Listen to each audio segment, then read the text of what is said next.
31শে মে অহল্যাবাই হোলকার পুণ্যশ্লোক অহল্যাবাই হোলকারের জন্ম জয়ন্তী, ওনার ৩০০তম জন্ম জয়ন্তী।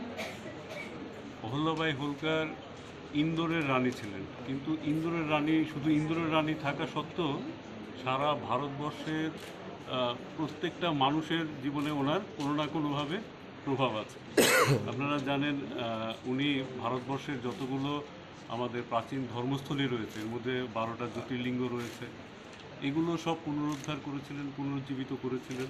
আমরা জানি যে মুঘল আমলে এইসব ধর্মস্থলীগুলোকে, বেশিরভাগ ধর্মস্থলীগুলো ধ্বংস করা হয়েছিল। রানী অহল্যাবাই হোলকার সারা হিন্দু সমাজের সেই ধর্মস্থলীগুলোকে পুনরুদ্ধার করেছে, যেগুলো আমরা আজও যাই। উনি শুধু ধর্মস্থলী রক্ষা করেননি, উনি একজন প্রোগ্রেসিভ কুইনও ছিলেন, রানীও ছিলেন।